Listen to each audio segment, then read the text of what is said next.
The thunder of hooves echoed through Loveland, Colorado.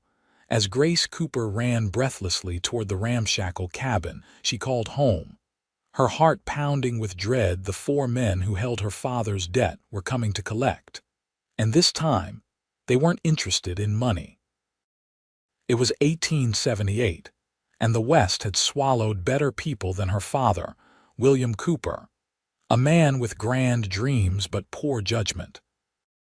Grace clutched her worn shawl tighter around her shoulders as she pushed through the cabin door, finding her father slumped at the kitchen table, an empty whiskey bottle beside him.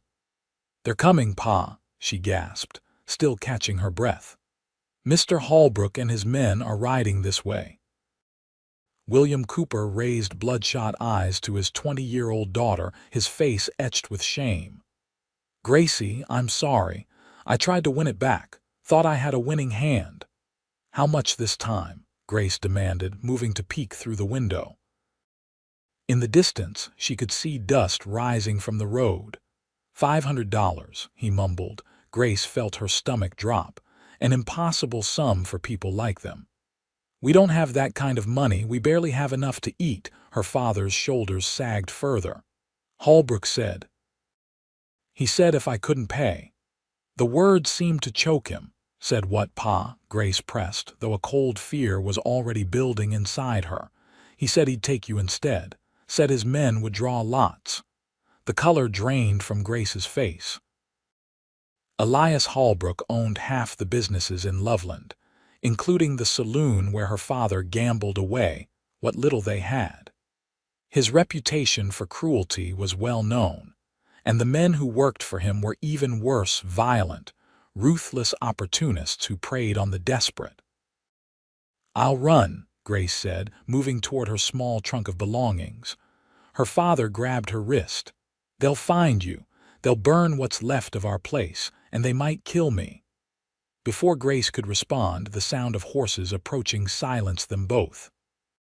She peered through the window again, seeing 4 riders dismount Holbrook, a portly man with a meticulously trimmed beard flanked by 3 of his enforcers. "Cooper, get out here," Holbrook's voice boomed. William stood shakily. "Stay inside, Gracie." But Grace followed him out onto the porch. She wouldn't cower inside while her fate was being decided, Holbrook's cold eyes fixed on her immediately. Well, here she is. Might be worth more than the debt, boys." The 3 men with him, a wiry man with a pockmarked face, a hulking brute with a broken nose, and a younger man with cruel eyes, all stared at Grace as if assessing livestock. "Please, Mr. Holbrook," William pleaded. "Give me more time. I can get your money." Holbrook laughed. "You've had 3 months, Cooper. I'm a businessman, not a charity." He gestured to Grace. "The arrangement was clear. You pay your debt or we take something of equal value." Grace felt a chill run through her. "I am not property to be traded," she said firmly, despite her fear. "Brave little thing," said the pockmarked man, stepping forward. "I like that." "So do I," said the brute. "I call first claim on her." The younger man spat tobacco juice near Grace's feet. "We'll draw lots like the boss said." Holbrook seemed amused by their eagerness. "Gentlemen, patience. We need to settle the business first." He turned to William. "Cooper, I'm giving you one last chance. My $500 by sundown or your daughter pays your debt, in whatever way my men see fit." William swayed slightly, his face ashen. "I don't have it. You know I don't." "Then we have a deal." Holbrook smiled coldly. "We'll return at sunset to collect." As they mounted their horses to leave, the younger man called out, "Better pack pretty dresses, girl. Where you're going, you'll need to look nice for customers." Their laughter echoed as they rode away, leaving Grace and her father in stunned silence. "What have you done?" Grace whispered, her voice breaking. William collapsed onto the porch steps, his head in his hands. "I'll fix this, Gracie. Somehow." But they both knew there was nothing he could do. In 6 hours they would return, and Grace's life would be over. Inside the cabin, Grace moved mechanically, packing her few belongings. She wasn't sure why. She certainly wouldn't need her mother's handkerchief or her treasured copy of Pride and Prejudice, where she was headed. But the familiar actions calmed her racing thoughts.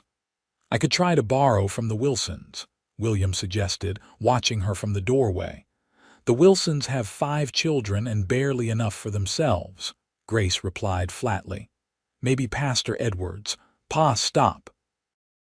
Grace set down the dress she was folding. "You've borrowed from everyone who would lend to you, and you lost it all." She didn't mention that most of it went to whiskey before it ever saw a poker table. Her father seemed to age before her eyes. "I never thought it would come to this." Grace looked at him, this broken shell of the man who had once carried her on his shoulders and promised her mother he'd keep their daughter safe. After her mother died of tuberculosis 3 years ago, William Cooper had steadily disappeared into a bottle, emerging only to make increasingly desperate attempts to reclaim their dwindling fortunes through gambling. A knock at the door made them both jump. "They're early," William whispered, fear lacing his voice. But when Grace cautiously opened the door, it wasn't Holbrook or his men. It was Tyler Hayes, a cowboy who worked at the Silver Creek Ranch north of town. Grace knew him by sight, but had spoken to him only a handful of times when he came to the general store where she worked. "Miss Cooper," he said, removing his hat to reveal dark hair matted from the wide brim. His face was tanned from long days in the sun, with piercing blue eyes that seemed to look straight through her. "May I come in?" Grace hesitated, then stepped back to allow him entry. "Mr. Hayes, what brings you here?" Tyler Hayes was tall and lean, with shoulders broadened by years of hard work. At 28, he had a reputation as a skilled horseman and a fair man, though he kept mostly to himself. Some said he had come west to escape a past in Boston, but like many in the frontier, no one asked too many questions about where a man had been before.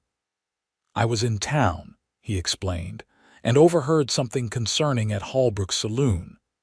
His eyes moved from Grace to her father. "Something about a debt and payment." William flushed with shame, unable to meet the cowboy's gaze. Grace lifted her chin. "It's not your concern, Mr. Hayes. With respect, Miss Cooper, I believe it is." Tyler's voice was steady. "Holbrook and his men were discussing their plans for you quite openly. It's not something decent folk should ignore." "And what would you know about our situation?" Grace challenged, though her defiance was a thin veil over her fear. "I know Holbrook is a predator who's ruined half the families in this territory," Tyler replied evenly. "And I know what they intend for you isn't something I can stand by and watch happen." William finally spoke, his voice breaking. "Unless you've got $500 to spare, there's nothing to be done." Tyler's expression remained unreadable. "How much time do you have?" "Until sunset," Grace answered. Tyler nodded thoughtfully. "Then we have a few hours to solve this problem." Grace asked, surprised. "Yes, Miss Cooper. We." His blue eyes held hers steadily.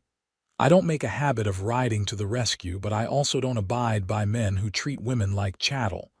For the first time since Holbrook's visit, Grace felt a flicker of hope, though she quickly tamped it down. Hope was a luxury she couldn't afford. "Why would you help us?" she asked. "You barely know us." Tyler's gaze shifted to the window, as if checking the position of the sun.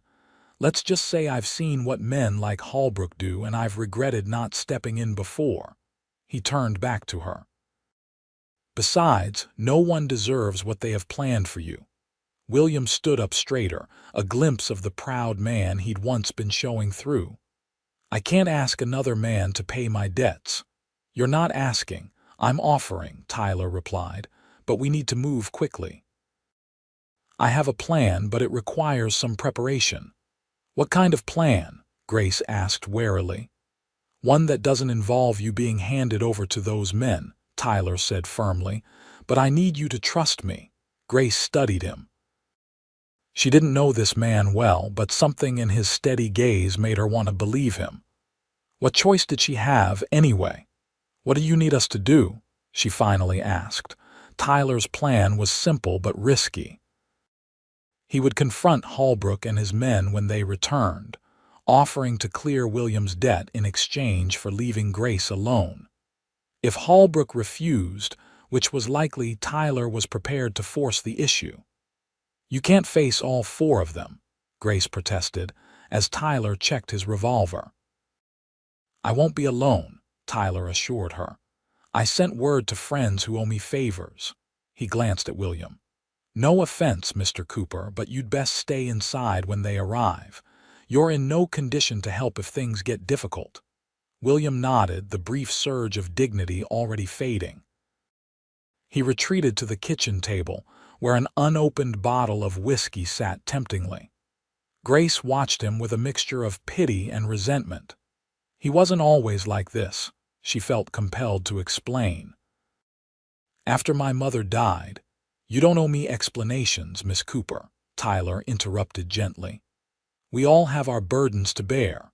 For a moment, Grace wondered what burdens this quiet cowboy carried, but there was no time for such curiosities now. The sun was already beginning its descent toward the mountains. "What about me?" she asked. "What should I do when they come?" "Stay on the porch where I can see you," Tyler instructed. "Don't speak unless spoken to. Let me handle Holbrook."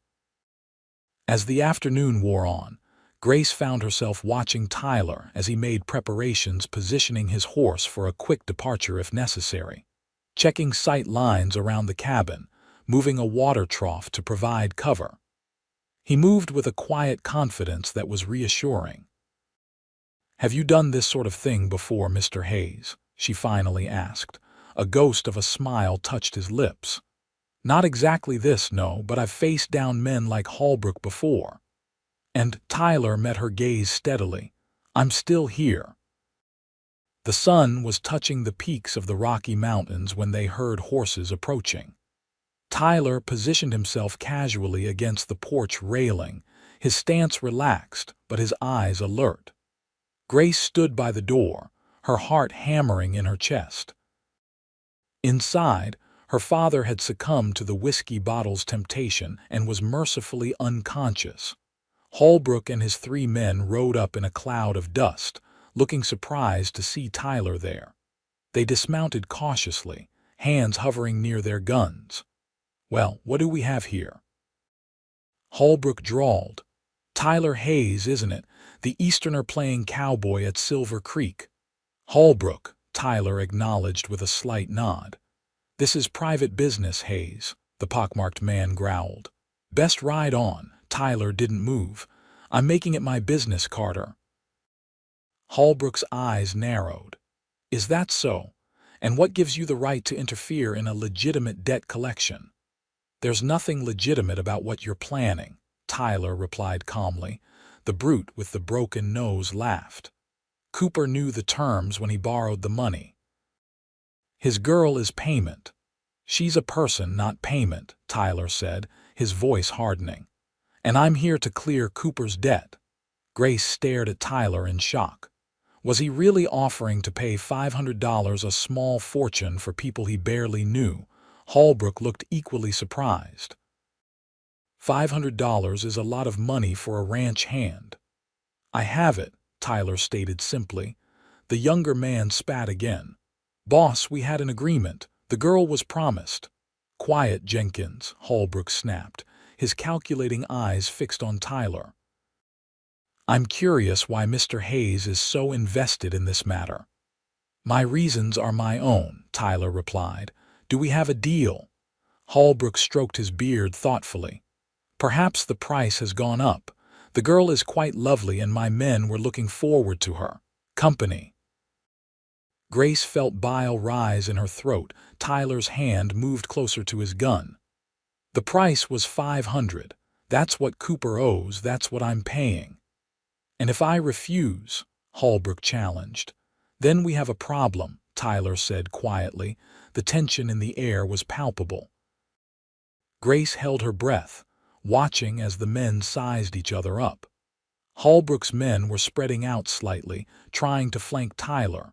Just then, the sound of approaching riders broke the standoff. 3 men on horseback appeared, stopping a short distance away. Grace recognized them as ranch hands from Silver Creek. "Thought you might want some company, Hayes," called the oldest of the newcomers, a grizzled man with a silver beard. Tyler didn't take his eyes off Holbrook. "Appreciate it, Matthews." The odds had shifted, and Holbrook knew it. His confident smile faltered slightly. "Well now," he said, adjusting his jacket, "this is becoming quite the social gathering." "Just business," Tyler replied evenly. $500 to clear Cooper's debt completely, and Miss Cooper stays here, untouched and free." Holbrook glanced at his men, whose hands still hovered near their weapons, then back at Tyler and his reinforcements. After a tense moment, he shrugged with exaggerated nonchalance. "Very well, Hayes. If you're fool enough to throw away good money on these people, who am I to stop you?" Tyler reached into his vest and pulled out a small leather pouch. He tossed it to Holbrook, who caught it one-handed and quickly verified the contents. "I want a receipt," Tyler said, "and I want you to say it clear so everyone here hears it." Holbrook's face darkened at being dictated to, but he complied. "William Cooper's debt is paid in full," he announced loudly. "We have no further business with him, or his daughter." "And she's free," Tyler prompted. Holbrook's eyes flashed with anger, but he forced a thin smile. "And the girl is free, of course." The pockmarked man, Carter, stepped forward. "This ain't right, boss. You promised—" "Shut up, Carter," Holbrook hissed. "We're leaving." But Carter wasn't ready to give up so easily. His hand dropped to his gun. "I don't take orders from rich boys playing cowboy." Everything happened in an instant. Carter drew, but Tyler was faster, his revolver clearing its holster in a fluid motion. The shot rang out and Carter stumbled backward, clutching his shoulder. "Anyone else?" Tyler asked quietly, his gun still raised. The other men raised their hands slightly, showing they weren't looking for trouble. "Get him out of here," Holbrook ordered the brute, who helped Carter back onto his horse. "This isn't over, Hayes," Holbrook added in a low voice. "For today it is," Tyler replied. The 4 men mounted their horses and rode away, Carter cursing through his pain, Holbrook's rigid back radiating fury. When they were out of sight, Tyler holstered his gun and turned to Grace. She was staring at him with wide eyes. "Are you all right, Miss Cooper?" he asked. Grace nodded mutely, then found her voice. You paid my father's debt, all of it." "I did. And you said I'm free." Tyler's expression softened slightly. "Because you are. That's not the kind of debt anyone should have to pay." The other ranch hands approached, and Tyler thanked them for coming. They exchanged a few words before riding off, leaving Tyler alone with Grace. "Why?" she asked when they were gone. "Why would you do this for strangers?" Tyler looked at her for a long moment. "Because it was the right thing to do," he finally said. "And because no one did it for my sister when she needed it." Grace took in this new information, understanding dawning on her face. What happened to her? Pain flashed across Tyler's features. A story for another time, perhaps. He put his hat back on. "You should check on your father." Grace nodded but hesitated. "Mr. Hayes, thank you. I don't know how I'll ever repay you." "You don't need to repay me," he interrupted. "That's the point. You don't belong to me or anyone else." He mounted his horse. "Good evening, Miss Cooper." As he turned to leave, Grace called after him, "Will I see you again?" Tyler paused, looking back at her. "I expect so. Loveland's not that big." With that, he rode away, leaving Grace standing on the porch, watching until he disappeared from view. Inside, William Cooper was stirring, having slept through the entire confrontation. Grace sat heavily in a chair, her mind reeling from everything that had happened. She was safe, her future her own again, because of the unexpected kindness of a man she barely knew. For the first time in years, she allowed herself to cry.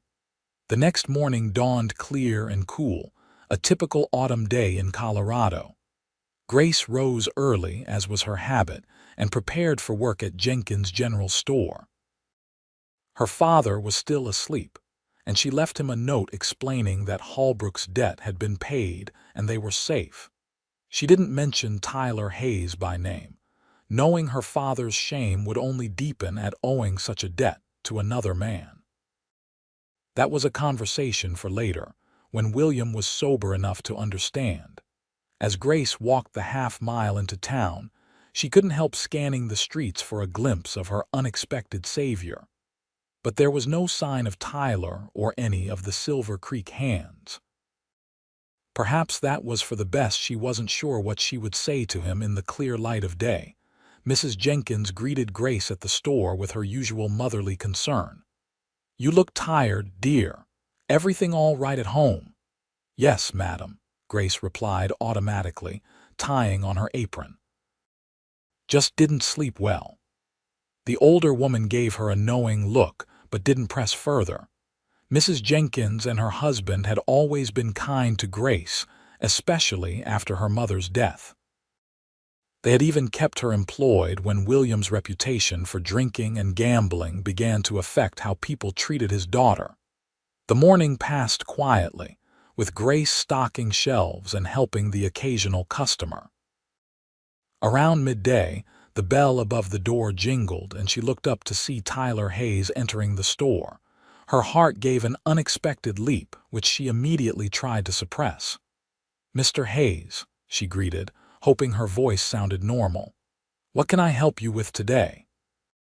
Tyler removed his hat, those piercing blue eyes finding hers across the room. "Miss Cooper, I need some supplies." He glanced around the store, where Mrs. Jenkins was pretending not to watch them with interest. "And perhaps a word with you if you have a moment." Grace nodded, leading him to the back of the store where they kept the feed and tools. "Is everything all right?" she asked once they were relatively private. "Holbrook hasn't caused more trouble, has he?" "No, nothing like that," Tyler assured her. "I wanted to check that you and your father were well." "We are, thanks to you." Grace fidgeted with her apron. "Mr. Hayes, about the money, I told you not to worry about that," he interrupted gently. $500 is not a sum I can ignore," Grace persisted. "I insist on repaying you even if it takes years." Tyler studied her for a moment, taking in her determined expression. "You're proud," he observed.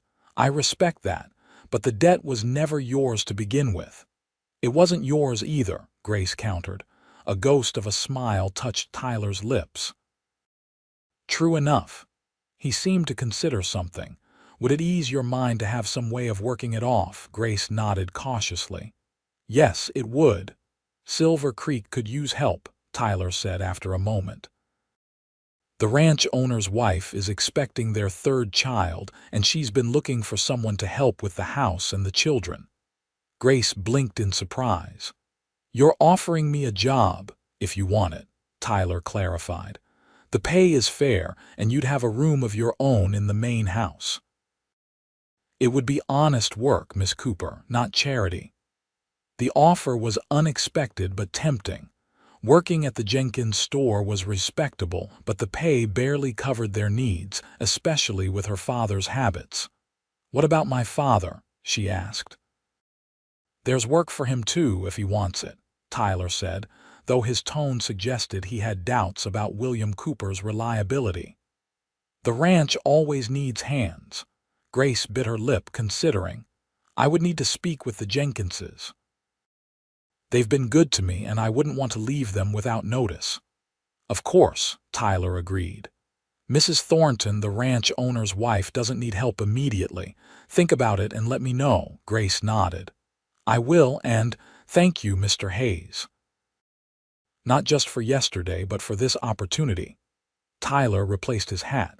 "You saved yourself, Miss Cooper. I just evened the odds a bit." He turned to leave, then paused. "I'll be in town until tomorrow morning if you decide." After he left, Mrs. Jenkins appeared almost immediately at Grace's side. "What did Tyler Hayes want?" she asked, eyes bright with curiosity.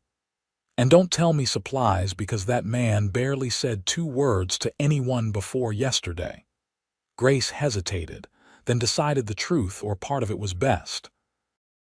"He offered me a position at Silver Creek Ranch, helping Mrs. Thornton with the house and children." Mrs. Jenkins' eyes widened. "Did he now? And what brought that on?" "He helped my father with something yesterday," Grace said vaguely. "I suppose it's his way of offering further assistance." The older woman studied Grace carefully. "The Thorntons are good people. It would be a fine position for you." She patted Grace's hand. "Better than this old store, that's certain. Mrs. Jenkins, I couldn't possibly leave you without—" "Nonsense," the older woman interrupted. "Mary Wilson's girl has been wanting work, and she's nearly 16 now. We'll manage." She squeezed Grace's hand. "You should take this chance, dear. There's not much future for you here watching your father." She trailed off, but her meaning was clear. Grace felt tears prick her eyes. "You've been so good to me." "And you to us," Mrs. Jenkins replied warmly.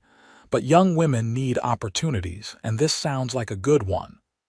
By the time Grace left the store that evening, her decision was made.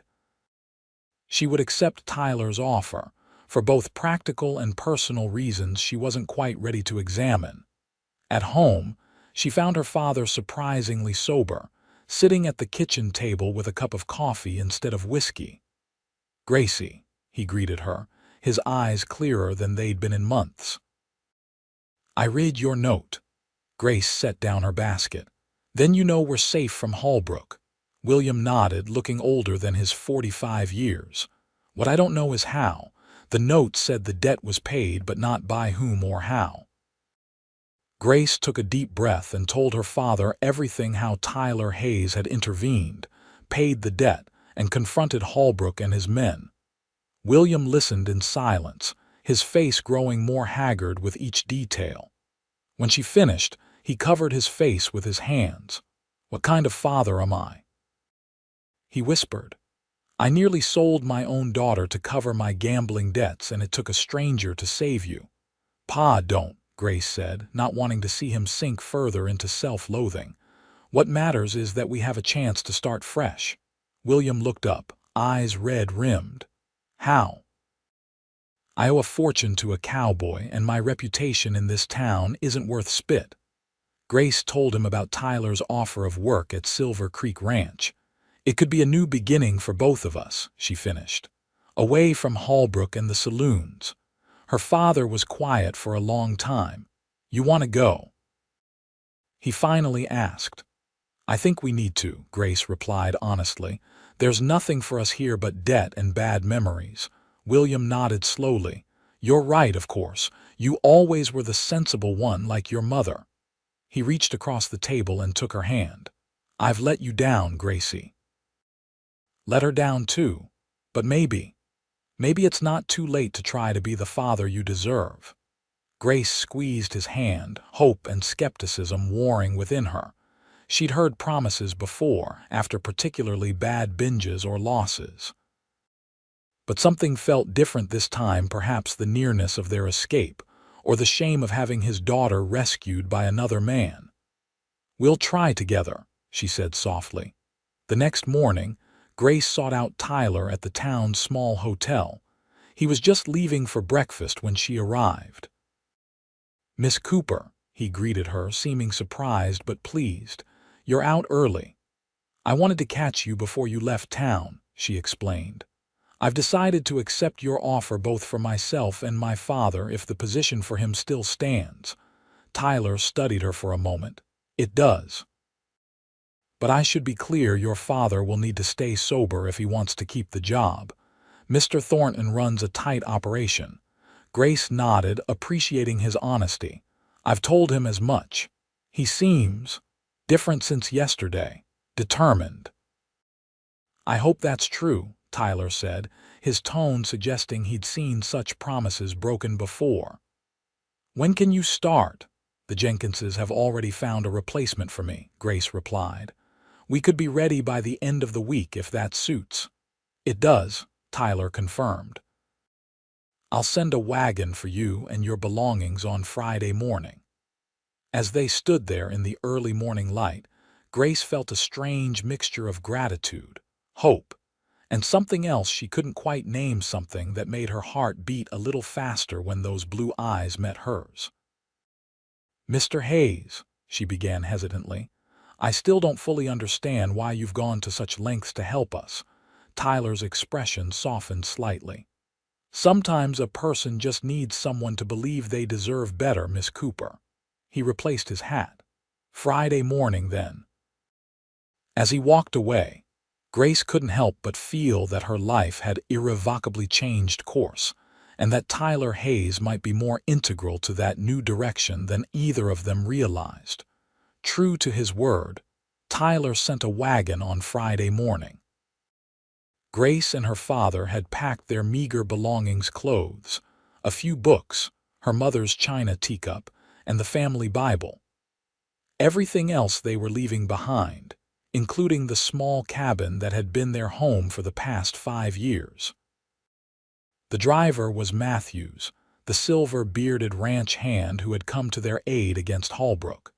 He helped load their trunks, eyeing William Cooper with undisguised skepticism, but treating Grace with grandfatherly courtesy. "It's about 10 miles to Silver Creek," he informed them as they set off. "Mrs. Thornton has your room ready in the main house, Miss Cooper. Mr. Cooper, you'll be bunking with the hands in the bunkhouse." William nodded, looking nervous but determined in his cleaned and pressed shirt. He hadn't touched a drop of alcohol in 3 days, a record in recent memory. "I'm grateful for the opportunity, Mr. Matthews." The older man grunted noncommittally. "Hayes vouched for you. Don't make him regret it." The ride took them north of Loveland, through rolling grasslands that eventually gave way to a picturesque valley cradled by distant mountains. Silver Creek Ranch was larger than Grace had imagined, a sprawling operation with a handsome 2-story main house, several outbuildings, a large barn, and fenced pastures where cattle and horses grazed. "The Thorntons run one of the most successful operations in the territory," Matthews explained as they approached. "Started with almost nothing 15 years ago." Grace was impressed and a little intimidated. She'd worked in a general store and kept house for her father, but this was grander than anything she'd experienced. As they pulled up to the main house, a pregnant woman in her early 30s emerged onto the porch, flanked by 2 small children, a boy of about 6 and a girl who looked to be 4. "You must be Grace," the woman called warmly. "I'm Margaret Thornton. Welcome to Silver Creek." Grace climbed down from the wagon, smoothing her best dress nervously. "Thank you for having us, Mrs. Thornton. This is my father, William Cooper." Margaret Thornton had kind eyes and an easy smile that immediately put Grace at ease. "Mr. Cooper, Matthews will show you to the bunkhouse and introduce you to the foreman. He'll get you settled." She turned to Grace. "Come inside, dear. You must be tired from the journey." Grace said a quick goodbye to her father, who looked apprehensive but determined as he followed Matthews toward the bunkhouse. Then she followed Mrs. Thornton into the house, the 2 children trailing curiously behind. The interior of the main house was comfortable rather than ostentatious, well-built furniture, polished wood floors covered with woven rugs, and large windows that let in ample light. It smelled of beeswax and fresh bread. "These are my little ones," Margaret said, gesturing to the children. "James and Emma. Say hello to Miss Cooper, children." "Hello," they chorused shyly. "The new baby is due in about 2 months," Margaret explained, resting a hand on her swollen belly. "Which is why your arrival is such a blessing. I find myself tiring more easily these days." "I'm happy to help however I can," Grace assured her. Margaret showed her to a pleasant room on the second floor, smaller than the family bedrooms but far nicer than her room in the cabin had been. It had a real bed with a proper mattress, a chest of drawers, a small writing desk, and a window that overlooked the ranch yard. "I hope you'll be comfortable here," Margaret said. "The work isn't difficult, helping with meals, the children, and some light housekeeping. We have a woman who comes in twice a week for the heavy cleaning." "It sounds perfect," Grace replied honestly. Margaret smiled. "Tyler speaks very highly of you, which is saying something. He's not usually so forthcoming with praise." Grace felt a blush rising to her cheeks. "Mr. Hayes has been very kind to my family." "Has he?" Margaret looked intrigued. "How interesting. Tyler keeps to himself mostly, though he's been with us for nearly 3 years now. Best horse trainer we've ever had." Before Grace could respond, the sound of running footsteps in the hallway interrupted them. Emma burst into the room out of breath. "Mama, Papa and Mr. Hayes are back from town." Margaret shook her head fondly. "Emma, what have I told you about running in the house?" She turned to Grace. "You'll meet my husband at dinner. For now, rest a bit and settle in. We eat at 6. Left alone, Grace unpacked her few belongings, arranging them carefully in the drawers and on the desk. As she placed her mother's Bible on the bedside table, she found herself thinking about Tyler Hayes. What had brought him to Silver Creek? Why did a man who clearly had education and means choose the life of a ranch hand? And why had he taken such an interest in her situation? She moved to the window, watching the activity below in the ranch yard. Men were returning from their daily work, leading horses to the stables or carrying tools to the barns. She spotted her father talking with a tall man who must be Mr. Thornton, looking more engaged than she'd seen him in years. And then she saw Tyler, leading a magnificent chestnut horse toward the largest stable. Even from a distance, there was something distinctive about him, a quiet confidence in his movements, a straightness to his posture that set him apart. As if sensing her gaze, he glanced up toward her window. Grace stepped back quickly, her heart racing as if she'd been caught doing something improper. Dinner that evening was a pleasant affair. Robert Thornton proved to be a genial host, a robust man in his late 30s with a hearty laugh and a clear devotion to his wife and children. Several of the senior ranch hands joined them at the large dining table, including Matthews, the foreman Jack Wilson, and Tyler Hayes. Grace's father was not present. The newer hands took their meals in the bunkhouse, but Robert assured her that the foreman spoke well of William's first day. "Says he knows his way around horses," Robert commented. "That's always useful here." Grace was seated between Margaret and Emma, across from Tyler, who remained quiet for much of the meal, speaking only when directly addressed. Yet she felt his eyes on her occasionally, observing her interactions with the family. After the children were excused, the conversation turned to ranch business, cattle prices, a planned expansion of the eastern pasture, and preparations for winter. Grace listened with interest, learning more about the operation that would now be her home.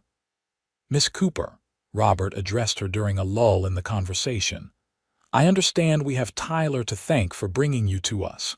Grace nodded, glancing briefly at Tyler. "Yes, Mr. Hayes was very kind to suggest the position." "Kind isn't usually the first word people associate with Hayes," Matthews chuckled. "Stubborn, maybe, or particular, especially about those horses." Tyler accepted the teasing with good grace. "I simply mentioned that Mrs. Thornton needed help and Miss Cooper needed employment. It seemed a logical arrangement." "Well, we're delighted to have you," Margaret said warmly to Grace. "And your father too, of course." As the meal concluded, the men excused themselves to the porch for pipes and conversation. Margaret showed Grace the kitchen routines, explaining that they shared cooking duties with Mrs. Oakes, the housekeeper who came in during the day. Later, as Grace prepared for bed in her new room, she heard a soft knock at her door. It was Margaret, carrying a small lamp. "I just wanted to check that you have everything you need," the older woman said. "Yes, thank you. Everyone has been so welcoming." Margaret smiled. "We're like a family here at Silver Creek. I hope you'll come to feel that way too." She hesitated, then added, "May I speak frankly, Grace?" "Of course. Tyler told us something of your situation in Loveland, not everything, I'm sure, but enough to understand you've had difficulties." Margaret's expression was compassionate. "Whatever happened there, you have a fresh start here, and your father as well." Grace felt tears prick her eyes at the unexpected kindness. "Thank you, Mrs. Thornton. That means more than I can say." After Margaret left, Grace stood by her window, looking out at the now quiet ranch under the vast canopy of stars. In the distance, she could see the glow of lanterns from the bunkhouse, and closer, on the main house porch, the ember of a pipe or cigarette where someone she couldn't tell who sat alone in the darkness. For the first time in years, she felt something like peace. The days quickly fell into a pleasant routine at Silver Creek. Grace rose early, helped with breakfast, saw to the children while Margaret rested in the mornings, assisted with household tasks, and learned the rhythms of ranch life. The work was satisfying. The Thorntons were kind employers, and even the other ranch hands treated her with respect. Her father, too, seemed to be thriving in the new environment. William Cooper had always been good with horses, and the physical labor and structure of ranch work suited him. More importantly, removed from the temptations of town, he remained sober, earning the grudging respect of the other hands. Grace saw Tyler Hayes almost daily, though their interactions were brief and mostly in the company of others. He was often out with the horses, training the young stock or working with the more troublesome animals that other hands couldn't manage. She learned from the others that his skill with horses was nearly legendary in the region, which explained why a wealthy rancher like Robert Thornton employed him despite his reserved nature. About 2 weeks after their arrival, Grace was hanging laundry in the yard when Tyler approached, leading a dappled gray mare. "Miss Cooper," he greeted her. "Settling in well." "Very well, thank you," she replied, trying to ignore the flutter in her stomach. "Everyone has been most kind." Tyler nodded, patting the mare's neck absently. "And your father, better than I've seen him in years," Grace said honestly. "The work agrees with him and—" She hesitated, then continued, "Being away from certain influences has helped." "Good." Tyler seemed genuinely pleased. "He has skills. Shame to waste them." They stood in awkward silence for a moment, the mare nickering softly between them. "She's beautiful," Grace commented, gesturing to the horse. "This is Stella," Tyler said, a hint of pride in his voice. "One of our best brood mares. Just confirmed she's in foal." Grace smiled. "Congratulations. I'm afraid I don't know much about horses beyond the basics." "You ride, though?" Tyler asked. "Not since I was a girl," Grace admitted. "We sold our last horse 3 years ago." Tyler seemed to consider something. "Would you like to learn properly, I mean?" Grace looked at him in surprise. "I wouldn't want to impose on your time." "It's not an imposition," he assured her. "Everyone at Silver Creek should be comfortable on horseback. It's practical." "Then yes," Grace decided. "I'd like that very much. Tomorrow morning before breakfast?" Tyler suggested. "The light is good then, and it's cooler." Grace nodded, suddenly looking forward to the morning in a way she hadn't expected. "I'll be ready." As Tyler led Stella away, Grace found herself watching him go, wondering again about the enigmatic man who had so dramatically altered the course of her life. The next morning, Grace woke before dawn, her stomach fluttering with anticipation. She dressed in her simplest skirt and sturdiest boots, braiding her hair tightly to keep it from her face. When she arrived at the stable, Tyler was already there, brushing down a gentle-looking bay mare. "This is Penny," he introduced.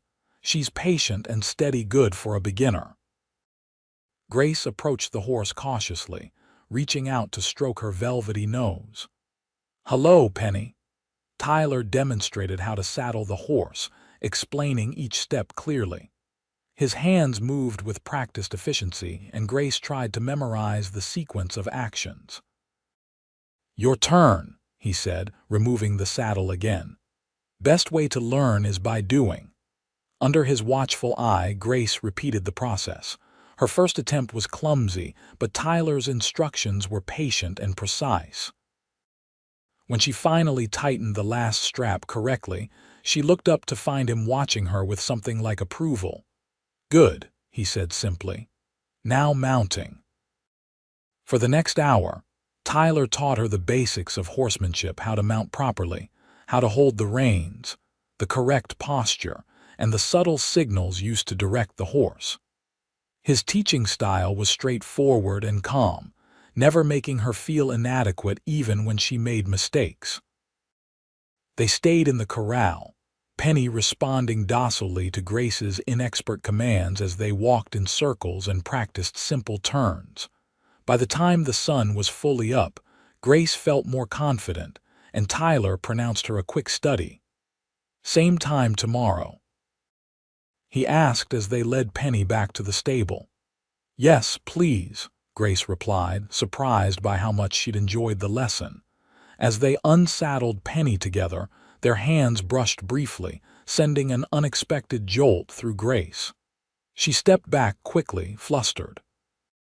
Tyler seemed not to notice her reaction.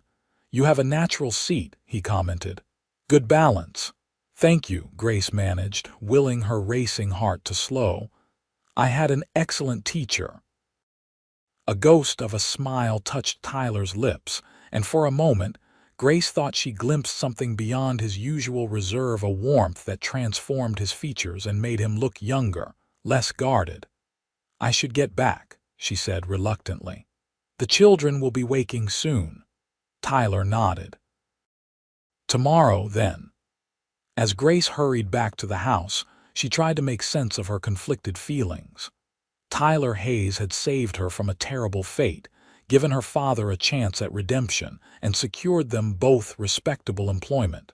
She owed him an enormous debt of gratitude.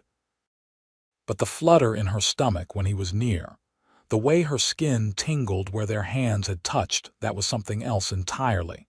Something dangerous and inappropriate. He was her benefactor, her employer's valued employee, and a man clearly carrying secrets he had no intention of sharing.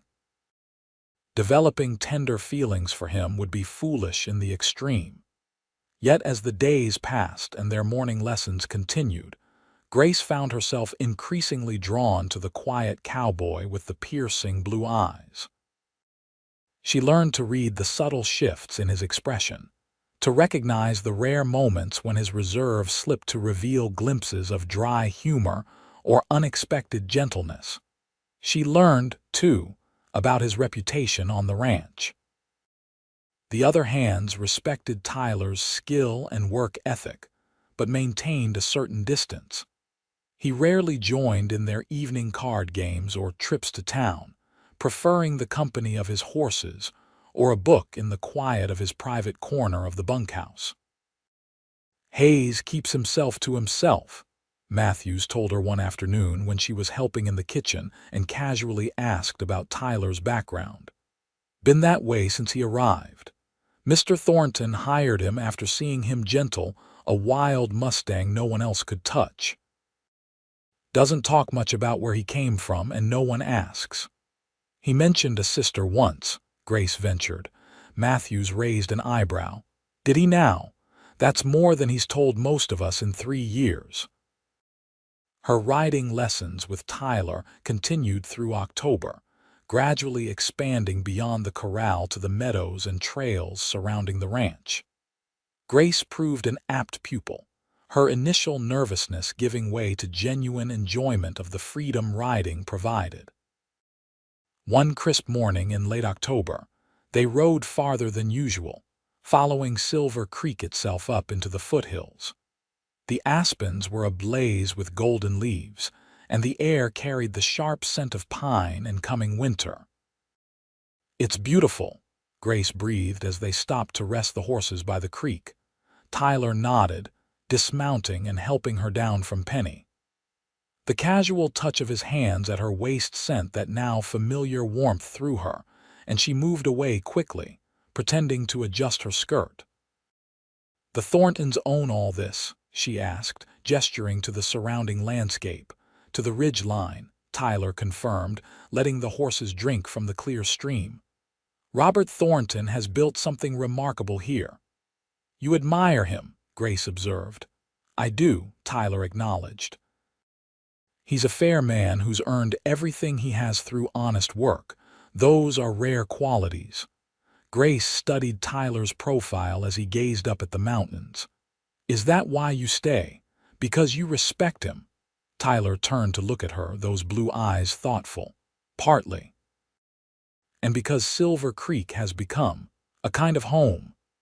"But not your real home," Grace guessed. A shadow crossed his features. "No, that's long gone." Sensing she was treading on delicate ground, Grace changed the subject. "Margaret says the baby could come any day now. She's hoping for another boy, though Robert insists he wants another daughter." Tyler smiled slightly. "The children adore you." "And I them," Grace replied honestly. "Emma follows me everywhere, and James has decided I need to learn all about cattle brands and rope tying." "You've made a place for yourself here," Tyler observed. "As has your father." Grace nodded gratefully. "Thanks to you." They stood in companionable silence for a moment, watching the play of light on the water. Grace was acutely aware of Tyler beside her, his steady presence, the faint scent of leather and pine that seemed to cling to him, the controlled strength in his posture. "We should head back," he finally said, sounding almost reluctant. "Storm brewing." He nodded toward the western sky, where dark clouds were gathering over the distant peaks. As they mounted and turned the horses homeward, large snowflakes began to fall, earlier in the season than usual. By the time they reached the ranch yard, the snow was coming down in earnest, and the temperature had dropped dramatically. "Winter's arrived early," Robert Thornton commented as they stabled the horses. "Good thing you got back when you did. This looks to be a real blizzard brewing." He was right. By nightfall, the storm had intensified into a howling tempest, wind driving snow against the windows and drifting against the buildings. The ranch hands brought in additional firewood and checked on the livestock, battling the elements to ensure the animals were secure. Grace helped Margaret prepare extra food, knowing the men would return cold and hungry from their work. When they finally came in, stamping snow from their boots and rubbing numb hands, she served hot coffee and stew, moving efficiently among them. Tyler was among the last to enter, snow crusting his hat and coat. His face was wind-burned, his expression grimmer than usual. "Everything secure?" Robert asked him. "Mostly," Tyler replied, accepting the coffee Grace offered with a nod of thanks. "But there's a problem with the south pasture herd. The creek's rising with the snowmelt coming down from higher up, and they're cut off.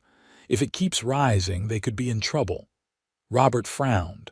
"How many head?" "About 40, including some of the pregnant heifers." The rancher rubbed his jaw thoughtfully. "Too valuable to lose. We'll need to move them at first light, assuming we can get through."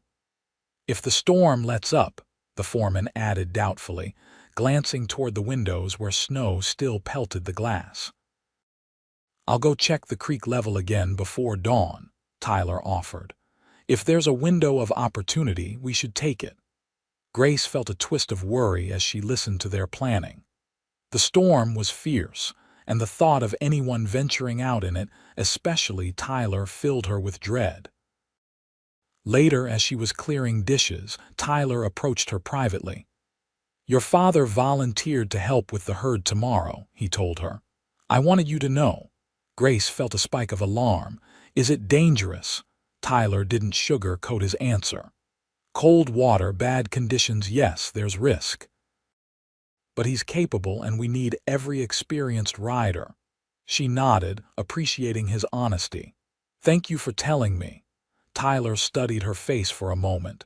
"Try not to worry, I'll keep an eye on him." The simple promise eased her fear somewhat. "Be careful yourself," she said softly. "Both of you." Something shifted in Tyler's expression, a subtle softening around the eyes, a slight parting of lips as if he might say more. But then Matthews called his name and the moment passed. "Get some rest," Tyler advised her. "Tomorrow will be a long day for everyone." Grace barely slept that night, listening to the storm rage around the sturdy house and worrying about the morning's mission. She rose before dawn to find Margaret already in the kitchen, her face tense with concern. "Robert's gone with the men," she informed Grace. The creek rose faster than expected. They couldn't wait for daylight. Grace's stomach clenched with fear. "My father, with them," Margaret confirmed, "and Tyler leading them." Together, the women prepared hot food and coffee, keeping it ready for the men's return. The children were unusually subdued, sensing the tension in the house. Even young Emma didn't protest when told she couldn't go outside to play in the new snow. The storm gradually abated as morning advanced, but there was no word from the rescue party. By midday, Grace found herself constantly at the windows, scanning the white landscape for any sign of returning riders. "They know what they're doing," Margaret assured her, though her own worry was evident. "Robert has weathered worse, and Tyler Hayes is the best horseman in the territory." It was late afternoon when the first riders appeared through the curtain of still falling snow. Grace and Margaret rushed to the porch, watching as exhausted men and equally tired horses trudged into the ranch yard. They were driving a small herd of cattle before them, the animals moving sluggishly through the deep snow. Grace searched the arriving group desperately for her father and Tyler. Relief flooded her when she spotted William among the riders, his beard crusted with ice but otherwise appearing intact. But her relief was short-lived when she realized Tyler wasn't with them. Robert dismounted stiffly, coming to embrace his wife before turning to the anxious hands who had stayed behind. "We got most of them," he reported. "Lost 3 to the creek, but the rest are safe." "Where's Tyler?" Grace asked, unable to contain her concern any longer. Robert's expression grew grave. "There was a heifer stuck on the far bank, about to calve. Tyler went after her when the rest of us were bringing the main herd across." The water was rising fast. A section of the bank collapsed. William interjected, having approached in time to hear Grace's question. "Hayes and the heifer both went in. We saw him grab onto a tree downstream but couldn't reach him before we lost sight in the snow." Grace felt as if the ground had dropped away beneath her. "Then he's still out there, in this cold," Robert nodded grimly. "Matthews and Wilson stayed to search. The rest of us had to get the herd and ourselves back before dark." "You left him." Grace couldn't keep the accusation from her voice. "It wasn't like that, Gracie," her father said gently. "Hayes himself ordered everyone to get the herd to safety, said he'd make his own way back." Margaret put a steadying arm around Grace's shoulders. "Tyler knows these lands better than anyone," she reminded her. "If anyone can find his way back, it's him." But as darkness fell and the temperature plummeted further, Grace's hope dwindled. Matthews and Wilson returned without success, their faces grim as they reported no sign of Tyler beyond the tree where he'd last been seen. "The creek's too dangerous to search in the dark," Matthews explained to Robert. "We'll go out again at first light." Grace barely touched her dinner, her thoughts with Tyler somewhere in the frigid night. Was he injured? Had he found shelter? Or was he already beyond help, his body frozen in the merciless cold? The thought of losing him, this man who had saved her, taught her, and somehow become central to her world without either of them acknowledging it, was unbearable. She was sitting alone by the fire in the main room, everyone else having retired for the night, when she heard a commotion outside. Rushing to the window, she saw lanterns moving in the yard and heard men's voices calling to each other. Grace threw on a shawl and hurried outside, her heart in her throat. A group of hands had gathered around something. No, someone being helped toward the house. "Tyler," she cried, recognizing him despite his bedraggled state. He looked up at her voice, his face pale with exhaustion and cold but very much alive. He was supported between two ranch hands, clearly struggling to walk, his clothes frozen stiff and his lips blue with cold. "Get him inside, quickly," Robert ordered, having emerged from the house behind Grace. "Margaret, we need hot water and blankets." They brought Tyler into the kitchen, the warmest room in the house with its large stove. As the men helped remove his frozen outer clothing, Grace could see that his right leg was injured, the fabric torn and stained with blood. "Heifer kicked me when we went in the water," Tyler explained through chattering teeth. "Creek carried us both downstream a ways before I could get to shore." "The heifer?" Robert asked. "Lost her," Tyler said grimly. "And the calf. Tried to save them, but—" He shook his head, clearly distressed by the failure despite his own perilous situation. "You're lucky to be alive yourself," Matthews scolded. "What were you thinking, trying to walk back in this cold with that leg?" Tyler's eyes found Grace across the room. "Didn't want anyone worrying unnecessarily." Grace felt tears prick her eyes at the simple statement. She busied herself preparing hot tea with plenty of sugar while Margaret examined Tyler's injured leg. "It's a bad gash, but the cold may have saved you from bleeding too much," the older woman pronounced. "Needs cleaning and stitching, though." "I can do that," Grace offered. Her mother had taught her basic medical care, a necessary skill on the frontier. While Robert and the other men returned to check on the rescued cattle, Grace carefully cleaned Tyler's wound, a deep cut across his thigh that must have been excruciatingly painful during his trek back to the ranch. He endured her ministrations stoically, wincing only slightly when she began stitching the edges together. "You've done this before," he observed. "My mother was skilled with home remedies," Grace explained. "She taught me what she knew." They were alone in the kitchen now, Margaret having gone to prepare a bed for Tyler in the small room off the main floor normally used for storage.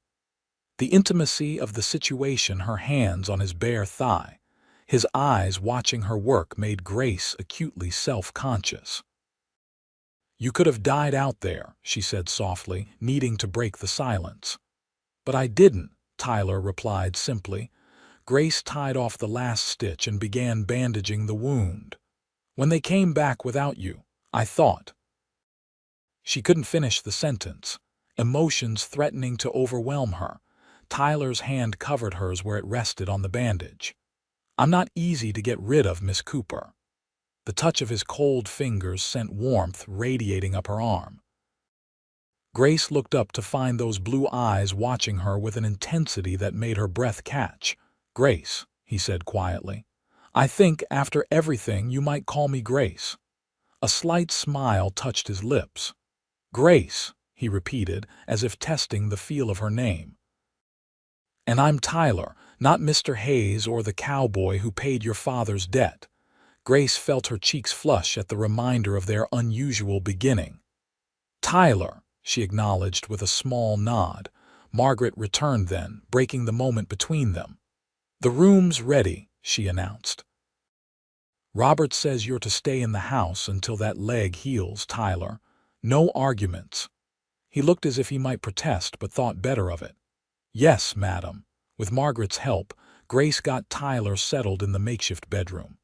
As they were leaving him to rest, he caught Grace's hand briefly. "Thank you," he said simply. She squeezed his fingers gently. "Rest now. We'll talk tomorrow." That night, Grace lay awake in her bed, replaying the events of the day and examining the feelings she could no longer deny. Somewhere between the riding lessons and today's fear of losing him, Tyler Hayes had become more important to her than she'd ever intended. The realization was both exhilarating and terrifying.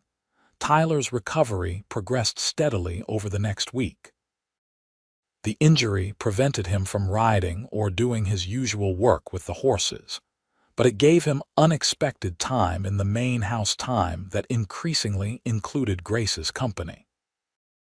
She found reasons to check on him throughout the day, bringing meals, fresh bandages, or simply stopping to chat while the children were napping.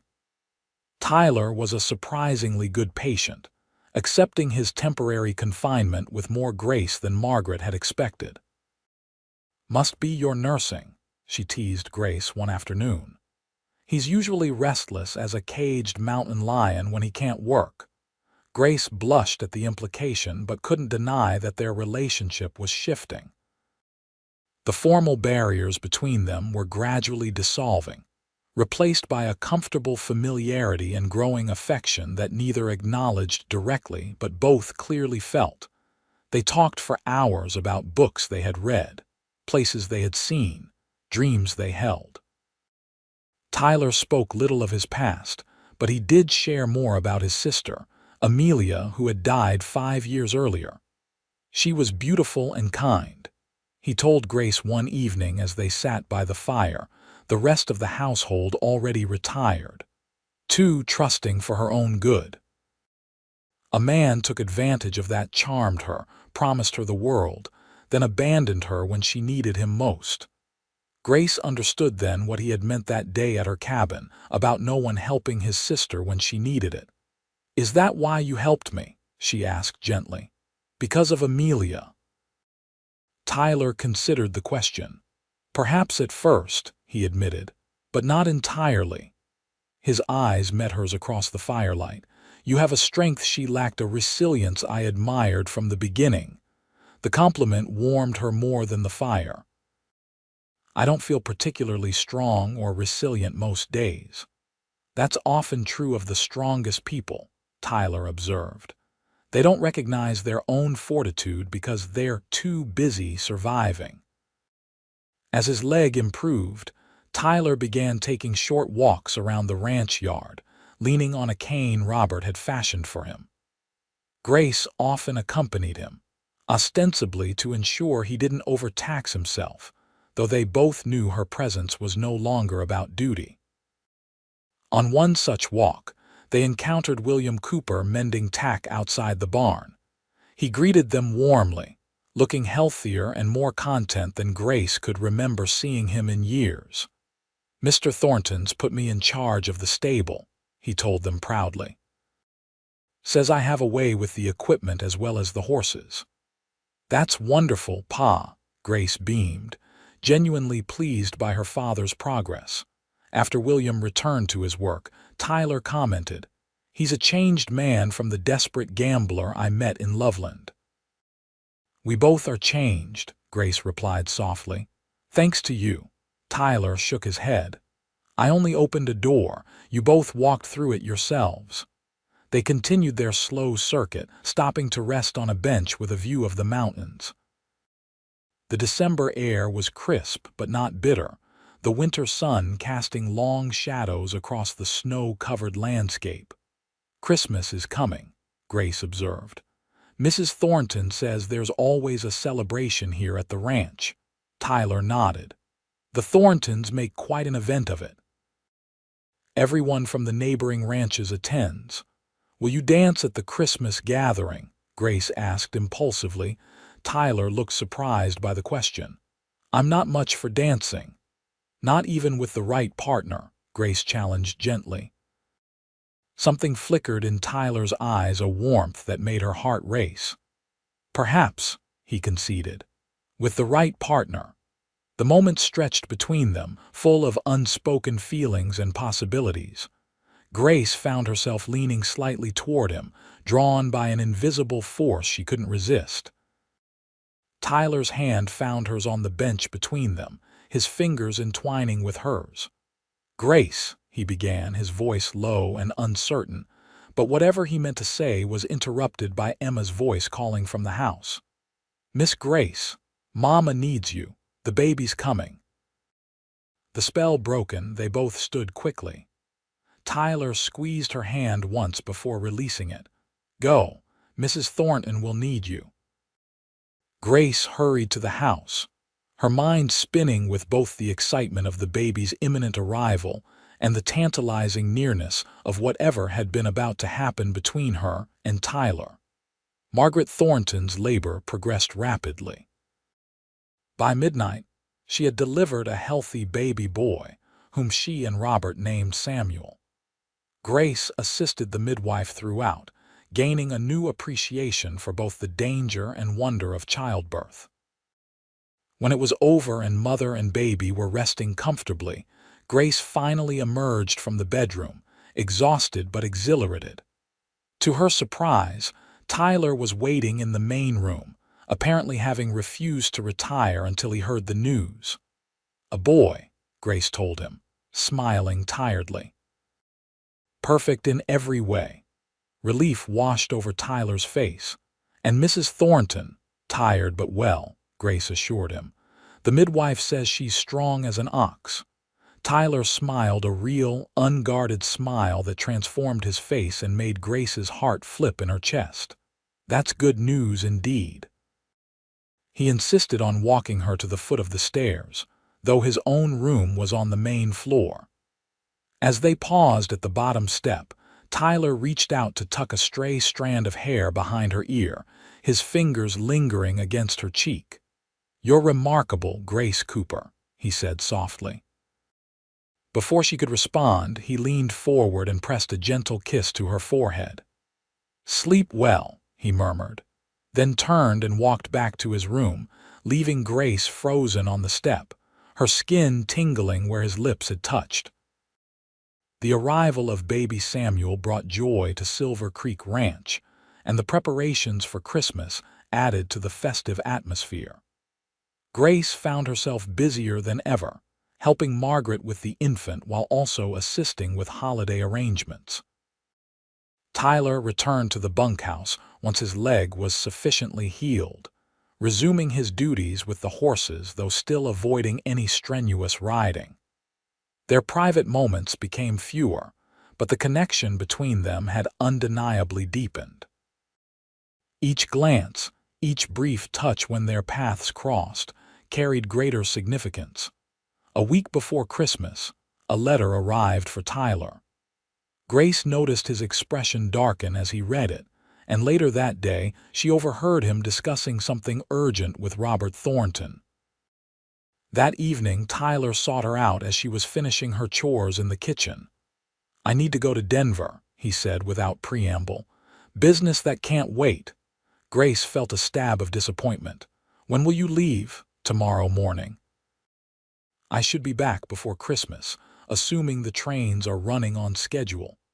She nodded, trying not to show how much his imminent departure affected her. "Is everything all right?" Tyler hesitated. "An old matter that requires attention, nothing for you to worry about." But there was something in his manner that concerned her attention she hadn't seen since their earliest encounters. "Tyler, if there's anything I can do—" "There isn't," he interrupted, more brusquely than was his habit with her.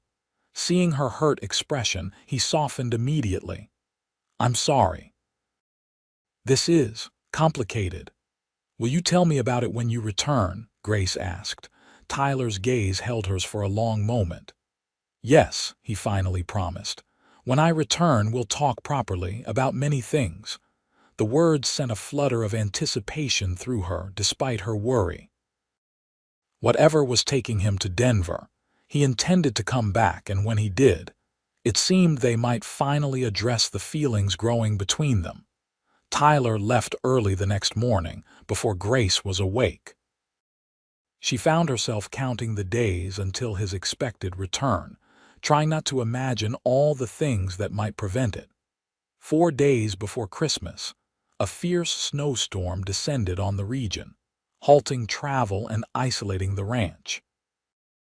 Grace tried not to worry, telling herself Tyler was safely in Denver and would return when conditions improved. But as Christmas Eve approached with no sign of him and no word, her concern grew. The Thorntons' Christmas celebration went ahead as planned, though on a smaller scale due to the weather preventing guests from neighboring ranches from attending. The main house was decorated with pine boughs and ribbons. A large tree stood in the corner of the main room, and delicious smells filled the kitchen as Grace and Margaret prepared the feast. William Cooper joined them for Christmas Eve dinner, looking happier and healthier than he had in years. He presented Grace with a small gift, a hand-carved wooden horse which he had made himself. "It's beautiful, Pa," she said, genuinely touched by the thoughtful present. "Tyler's been teaching me carving," William explained. "Says I have a natural eye for it." The mention of Tyler cast a momentary shadow over the gathering. Robert cleared his throat. "I'm sure Hayes will be back as soon as the trains are running again. No use worrying about him, he's as resourceful as they come." But Grace did worry, especially as the night wore on with no sign of his return. After everyone else had retired, she remained by the window in the main room, watching the moonlit snow and hoping against hope to see a lone rider approach. The sound of the door opening startled her from her vigil. She turned to see Margaret entering in her dressing gown, baby Samuel in her arms. "This little one is restless tonight," Margaret explained. "I thought walking might soothe him." She studied Grace's face in the firelight. "You're worried about Tyler." It wasn't a question. Grace nodded, not bothering to deny it. "He should have been back by now." Margaret settled into a chair, adjusting Samuel against her shoulder. "May I speak frankly, Grace?" "Of course." "I've known Tyler Hayes for 3 years, and in that time, I've never seen him look at anyone the way he looks at you." Grace felt her cheeks warm. "I don't know what you mean." Margaret smiled knowingly. "I think you do, and I think you feel the same way about him." Unable to deny the truth, Grace simply nodded. "Tyler is a good man," Margaret continued, "but he carries burdens from his past that he rarely shares. Whatever took him to Denver may be part of that past." "He promised to tell me when he returned," Grace said quietly. "Then he will," Margaret assured her. "Tyler Hayes is a man of his word." They sat in companionable silence for a while, the only sounds the crackling of the fire and Samuel's occasional coos. Eventually, Margaret rose to return to bed, pausing to touch Grace's shoulder gently. "He'll come back," she said with certainty. "Men like Tyler always find their way home when there's someone worth returning to." After Margaret left, Grace remained by the window a while longer before finally retiring to her own room. Sleep eluded her as she wondered where Tyler was tonight and what complicated business had taken him away. Christmas Day dawned clear and cold, the storm having finally passed. The children were up at first light, eager to open their presents and celebrate the holiday. Grace put on a cheerful face for their sake, joining in their excitement and helping Margaret prepare the special breakfast. As they were clearing away the breakfast dishes, the sound of approaching horses drew everyone's attention. Robert went to the window, then broke into a wide smile. "Well, look who's made it home for Christmas after all," he announced. Grace's heart leapt. She hurried to the door, not caring who noticed her eagerness, and stepped onto the porch just as Tyler dismounted from his horse. He looked tired and cold, but his face lit up when he saw her. "Merry Christmas," he called, striding toward the house. "Merry Christmas," Grace replied, unable to keep the joy from her voice. "We were worried. Trains were stopped for 2 days because of the storm," Tyler explained as he reached the porch. "I ended up riding the last 20 miles." Before she could respond, the door burst open behind her, and the children tumbled out, shouting greetings and demanding to know if Tyler had brought them presents from the city. He laughed a free, unrestrained sound Grace had rarely heard from him and produced small packages from his saddlebags. "Let the man come inside and warm up before you pester him to death," Robert chided good-naturedly, ushering everyone back into the house. Throughout the festive Christmas dinner, Grace found her gaze repeatedly drawn to Tyler. Something about him seemed different, lighter somehow, as if a burden had been lifted. He participated in the conversation more than usual, even joining in when Robert led the family in Christmas carols. It wasn't until late afternoon, when the celebration was winding down, that Tyler managed to speak to Grace privately. He found her in the kitchen, putting away the last of the special china plates. "I have something for you," he said, producing a small package wrapped in silver paper. "Merry Christmas, Grace." She accepted it with surprise. "You didn't need to bring me anything." "I wanted to," Tyler replied simply. Grace carefully unwrapped the package to reveal a small book of poetry, Elizabeth Barrett Browning's Sonnets from the Portuguese. "It's beautiful," she breathed, opening the leather-bound volume reverently. "You mentioned once that you loved poetry," Tyler explained, "and these particular poems, well, they seemed fitting." Grace looked up at him, touched by the thoughtfulness of the gift. "Thank you." "I didn't get you anything. You've given me more than you know," Tyler interrupted softly. He glanced around the busy kitchen. "Could we talk? Somewhere private?" Grace nodded, her heart beginning to race. "The study should be empty." They slipped away to Robert's small study, closing the door behind them. Tyler stood by the window for a moment, seemingly gathering his thoughts while Grace waited nervously. "My trip to Denver," he finally began, turning to face her, "was to settle some unfinished business from my past."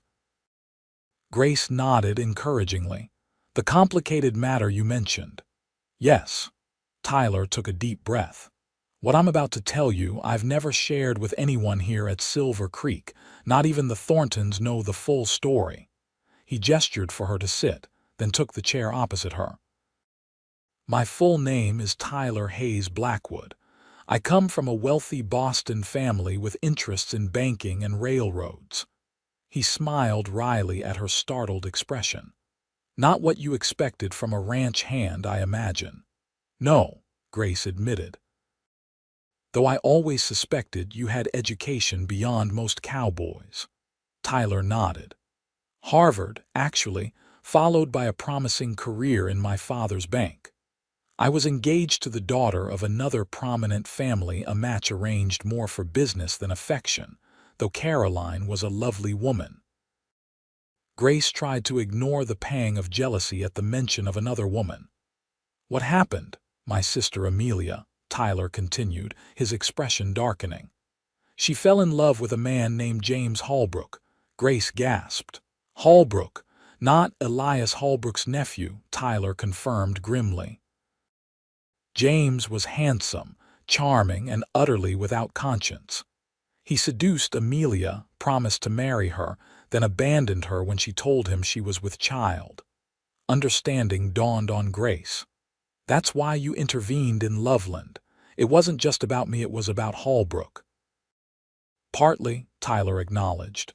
"When I heard his name and then learned what he planned for you, it was like history repeating itself. I couldn't stand by this time." "What happened to Amelia?" Grace asked gently.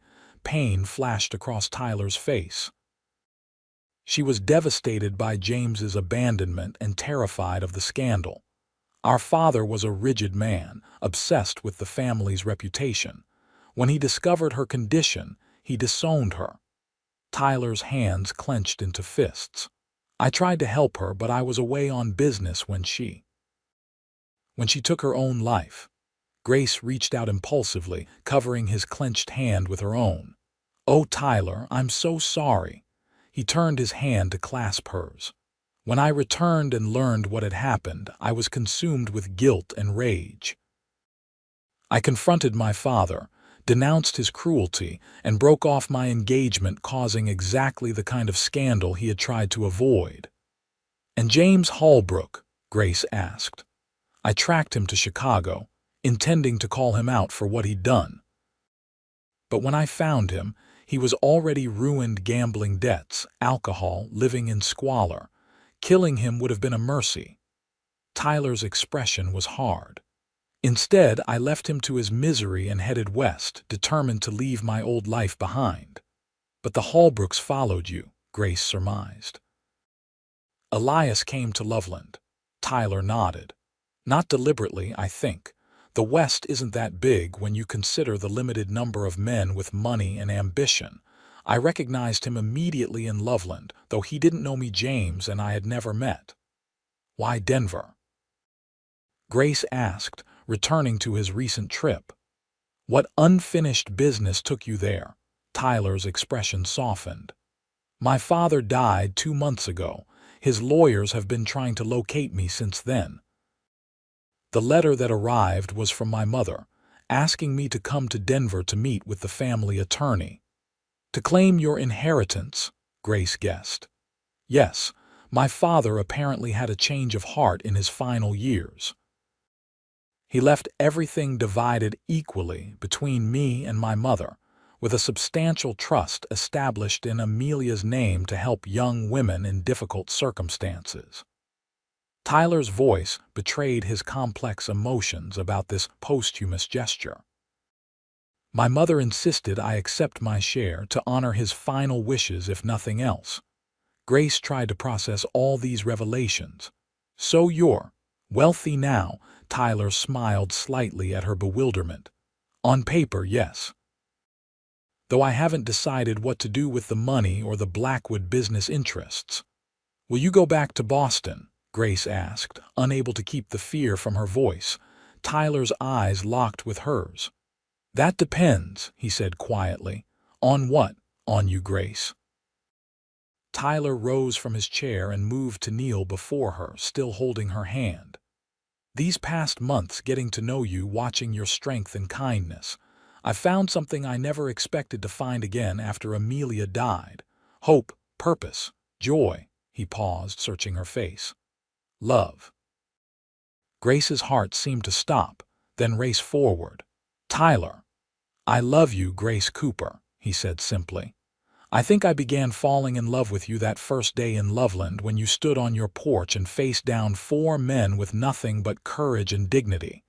Tears filled Grace's eyes. "I love you too," she whispered. "I've been so afraid to admit it, even to myself. You saved me, gave my father a second chance. How could I presume to want more?" Tyler reached up to cup her cheek tenderly. "You never needed saving, Grace. You just needed someone to clear the path so you could save yourself." His thumb brushed away a tear that had escaped. "And you've saved me too, in ways you can't imagine." He rose slightly, still kneeling, and took both her hands in his.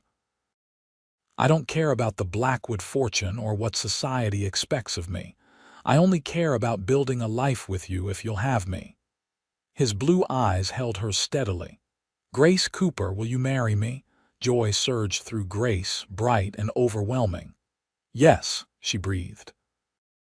"Yes, Tyler, I will marry you."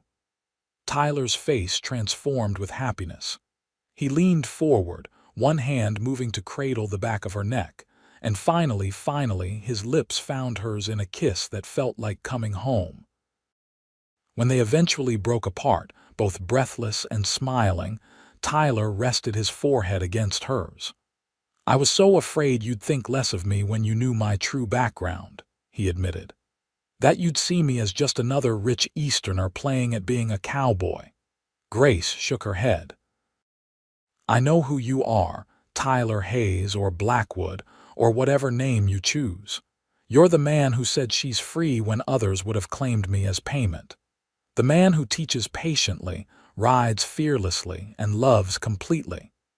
She touched his face gently. Those things matter far more than your name or your bank account. Tyler kissed her again, sealing their understanding and their future with a promise more binding than any legal document. They emerged from the study to find the Thornton family, and the ranch hands gathered for evening festivities. Robert was the first to notice their clasped hands and matching expressions of joy. "Well now," he said with a knowing smile, "it seems Christmas has brought an additional blessing to Silver Creek this year." Tyler looked at Grace, who nodded encouragingly. "I've asked Grace to marry me," he announced to the room, "and she's done me the great honor of accepting." Cheers and congratulations erupted around them. Margaret embraced Grace warmly, whispering, "I told you he'd come home to you." William Cooper approached them last, his eyes suspiciously bright. "I never thought I'd live to see my Gracie so happy," he said, voice thick with emotion. He extended his hand to Tyler.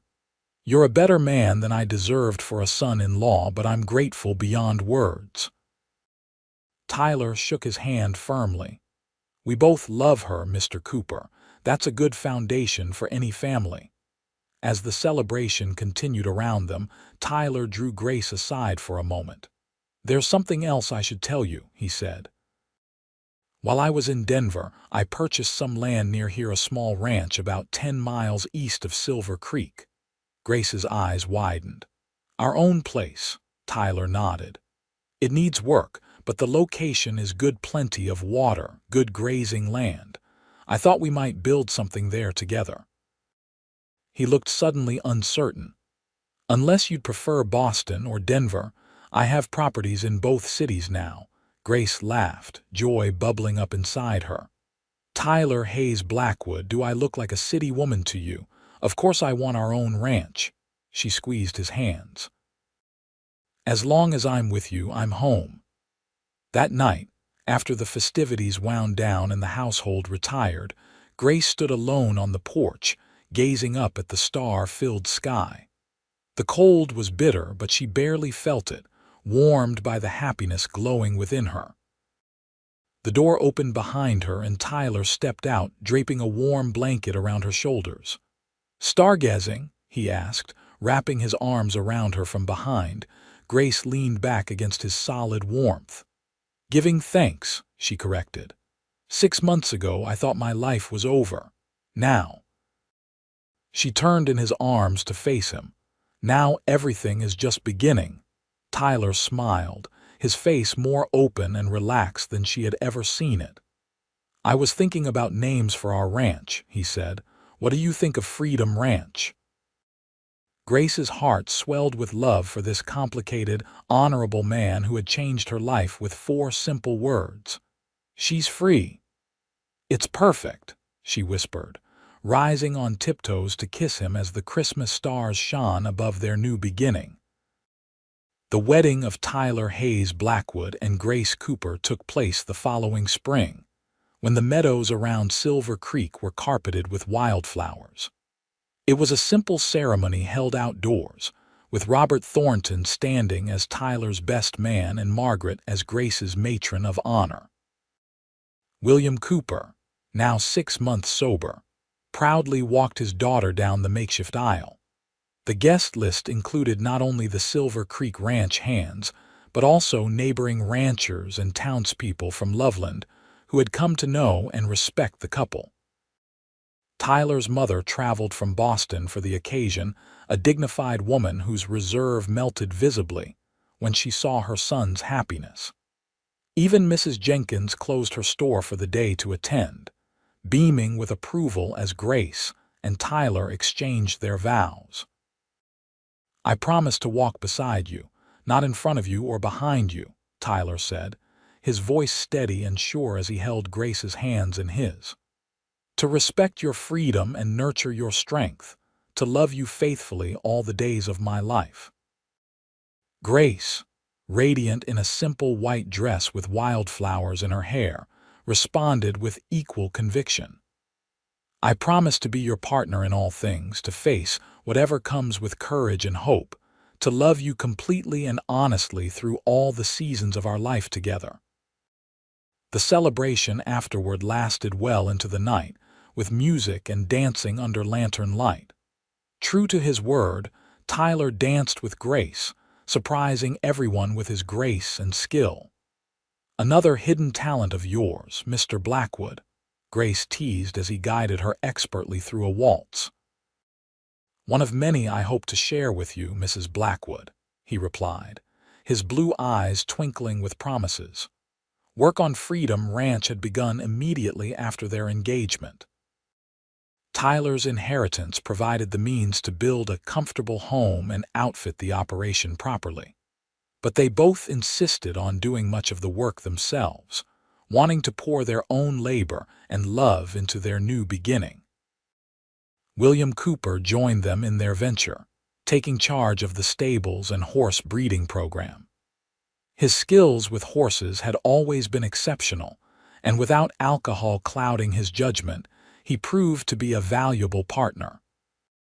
The trust Tyler placed in him completed his transformation from broken gambler to respected horseman. By the time of their wedding, the main house was completed not as grand as the Thornton residence but solid and welcoming, with large windows that filled the rooms with light, and a wide porch where they could watch the sunset over their land. They moved in the day after their wedding, driving a wagon loaded with wedding gifts and personal belongings down the well-worn trail from Silver Creek. As they approached the ridge that overlooked their property, Tyler stopped the horses. "Welcome home, Mrs. Blackwood," he said, helping Grace down from the wagon. Together they stood on the ridge, arms around each other, surveying the future they would build together. The neat white house nestled against a backdrop of pine trees, the red barn and corral, the creek that meandered through pastureland where eventually their own herds would graze. "It's beautiful," Grace breathed, leaning into her husband's embrace. "Better than any dream I could have imagined." Life at Freedom Ranch quickly fell into pleasurable routines. Tyler applied his business acumen to establishing their operation, focusing on breeding and training quality horses rather than competing with larger cattle operations like Silver Creek.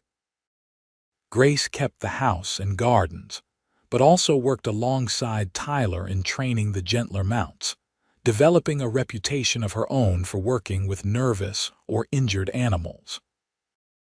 They remained close with the Thorntons, visiting regularly and supporting each other through the inevitable challenges of ranch life. When a drought threatened the region the following summer, it was Tyler who organized the neighboring ranchers to share water resources and ensure everyone's survival. News from the East occasionally reached them. James Holbrook died in Chicago that winter, alone and forgotten.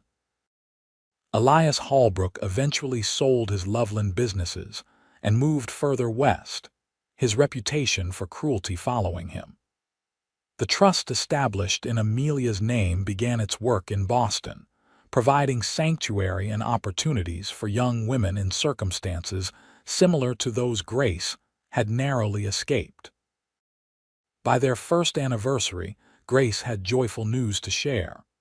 On a warm May evening, as they sat on their porch watching the sunset, she placed Tyler's hand gently on her still flat stomach. "We'll be 3 by Christmas," she told him, watching his face transform with wonder and joy. "A baby," he whispered, awe in his voice. "Are you certain?" Grace nodded, her own happiness mirrored in his expression. "Dr. Miller confirmed it yesterday when I was in town." Tyler gathered her into his arms, holding her as if she were made of the most precious glass. "Thank you," he murmured against her hair, "for this gift, for your love, for everything." "For what?" Grace asked, leaning back to see his face. "For loving you, that's as natural as breathing." "For showing me that the past doesn't have to define the future," Tyler said earnestly. "For helping me become the man I wanted to be instead of the man my father expected or my guilt demanded." Grace touched his face tenderly. "And thank you for freeing me not just from Hallbrook, but from fear, from limits, from a life half lived." Their son, William Tyler Blackwood, was born on a snowy December night, with Margaret Thornton assisting as midwife and William Cooper pacing anxiously outside the bedroom door with his son-in-law. The baby had Tyler's blue eyes and a strong set of lungs that announced his arrival to the entire household. "He's perfect," Tyler said in awe as he held his son for the first time, tears unashamedly tracking down his face. Just like his mother, life expanded to accommodate their growing family. Tyler built a nursery adjacent to their bedroom, filling it with toys he carved himself during the long winter evenings. Grace recovered quickly from the birth, her natural resilience serving her well in motherhood as it had in all other challenges. William Cooper proved to be an adoring grandfather, spending hours walking the colicky baby when Grace needed rest, or entertaining the growing boy with stories of horses and the early days of the West. His relationship with Tyler deepened into genuine friendship and mutual respect, healing old wounds for both men. Freedom Ranch prospered under their care. By the time young Will was 3, they had established a reputation for breeding and training the finest horses in the territory. Buyers came from as far as Denver and Salt Lake City to purchase their stock, and Tyler's innovative breeding programs were discussed in agricultural journals. Their family grew again with the arrival of Emma Rose 2 years after Will, and then Thomas James 2 years after that. Their home rang with children's laughter and the everyday sounds of a loving family. Through it all, Tyler and Grace's bond only strengthened. The passion of their early days matured into a deep, abiding love built on trust, respect, and shared purpose. They faced the challenges of frontier life together: harsh winters, threatening wildfires, economic uncertainties, drawing strength from each other when circumstances tested their resolve.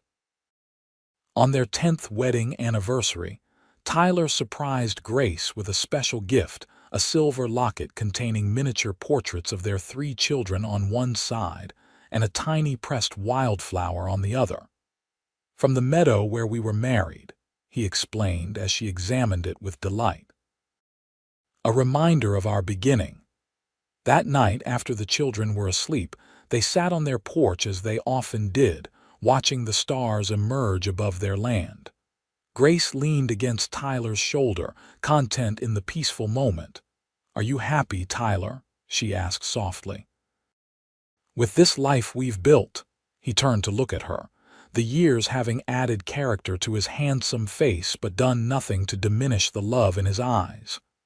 "Beyond measure," he replied honestly.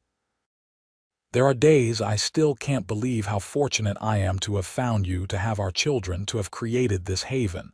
Grace smiled, understanding completely. "From debt and desperation to this abundance, sometimes it seems like a dream." Tyler shook his head. "Not a dream. A choice, many choices made day after day, to trust, to work, to forgive, to love." He took her hand, pressing a kiss to her palm. "The best choice I ever made was saying those words on your porch in Loveland." "She's free," Grace quoted softly. "We both are," Tyler amended. "Free to choose our path, free to love without conditions, free to build the life we imagined." As they sat together under the vast Colorado sky, the house behind them filled with their sleeping children, their land stretching peacefully around them, Grace knew with absolute certainty that this was what true freedom meant: not the absence of bonds, but the presence of the right ones, freely chosen and joyfully maintained. And it had all begun with a debt, 4 threatening men, and a cowboy with the courage to say 3 simple words that changed everything. "She's free."